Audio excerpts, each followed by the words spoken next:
मनोजवं मारुततुल्यवेगं जितेन्द्रियं बुद्धिमतां वरिष्ठं वातात्मजं वानरयूथमुख्यं श्रीरामदूतं शिरसां Namami. Jai Shri Ram. Sundarakandam is the fifth section of canto of Valmiki Ramayana and comprises of over 2800 verses or shlokas spread in 68 chapters or sargas. The main plot in Sundarakanda, as we know, is Hanuman's search for Sita held in captivity in Lanka.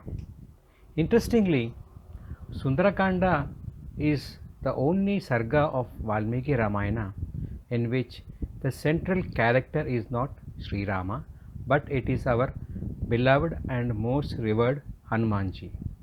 Hanuman, being a Rama Bhakta, keeps referring to glory of Sri Rama on several occasions throughout the Sundarakanda. He goes to the extent of reciting Ramakatha whenever he faced an obstacle during his journey to Lanka. As we all know, the situation was quite tense before Hanumanji started his journey to Lanka in search of Ma Sita. Let's try to analyze the state of mind of all main characters at that point of time. Such analysis will give us a better perspective on how important was Hanumanji's journey to Lanka and how significant was his accomplishment of Ramakaryam. Let's begin with understanding Sri Rama's state of mind. Sri Rama was unable to bear the separation from Ma Sita. At one point of time, he tells Lakshmana to go back to Ayodhya and that he will continue to stay in the forest as he felt life was meaningless without Sita beside him. Sri Rama's mind was restless and dispirited as Ma Sita was missing for past 10 months. On the other hand, Lakshmana's mind was in a state of worry as he could not see Sri Rama suffer. However, Lakshmana played a key role in making sure Rama does not lose hope. Lakshmana offers good counsel to Rama time and again, and he reminds him that persons who follow the path of Dharma and Satya will emerge as winners eventually. He assures Sri Rama that Ma Janaki will be reunited with him soon.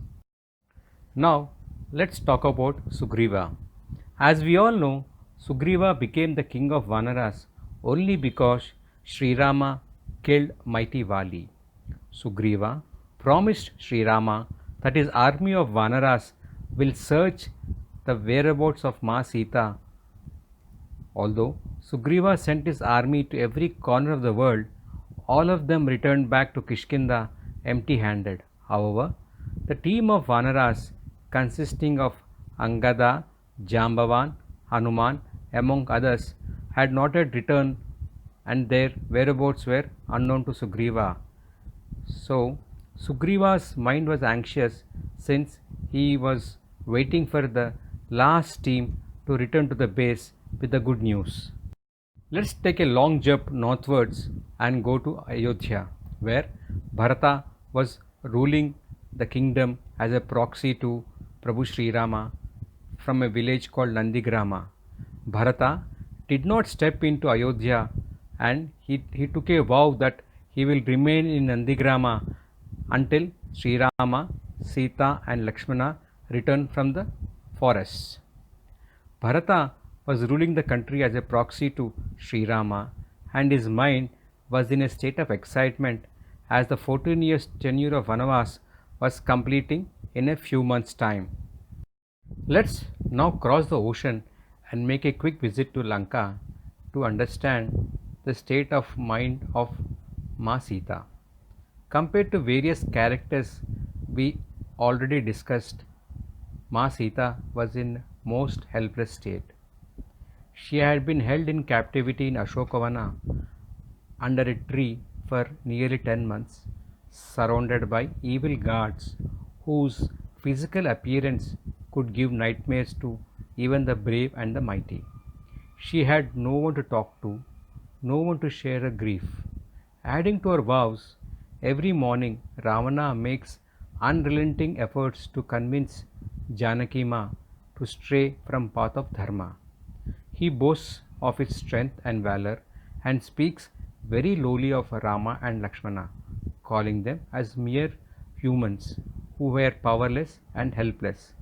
Notwithstanding these extremely tortuous conditions, Ma Sita does not for once doubt Prabhu Sri Rama's ability to defeat Ravana and rescue her from Lanka. Ma Sita's mind was a mixture of sorrow and optimism. From Lanka, let's hop back to the base camp of Team Angada, who had just received information from giant bird Sampati that Ma Sita was held in captivity in Lanka. Team Angada's mind was initially full of excitement as they came to know the whereabouts of Sita after a long search. However, the excitement of Team Angada was reduced to exasperation in no time, since none of the Vanaras had the strength or the confidence to cross the 100 yojanas, about 1,000 miles, of the ocean and return to the base safely. The frustration was so intense that Angada vowed not to return to Kishkinda, as he was sure that Sugriva would not take team's failure lightly and the punishment for failure could be quite severe. Now, let us talk about the state of mind of our hero Hanumanji. Hanumanji was least affected by the range of emotions and excitement experienced by his teammates. He was sitting in a corner and doing Ramanama Smarana. The state of mind of Hanuman was devotion to Sri Rama at that point of time. Jambavan, the very senior member of Team Angada, knew Hanumanji's potential. Jambavan approaches Hanuman tactfully and reminds him of his strength. He praises his valor and bravery and convinces him to take up this journey to Lanka. At this point of time, Hanumanji realizes his potential, and the transformation of Hanumanji from an ordinary Vanara to Prabhu Sri Rama's messenger or Ramaduta is the most important episode in Valmiki Ramayana. The stage is set for Hanumanji's epic journey to Lanka. How he accomplishes this seemingly impossible task of searching Ma Janaki will be presented in another Wow session. Until then, Bolo Siyavar Ramachandra ki Jai, Pavan Putra Hanuman ki Jai.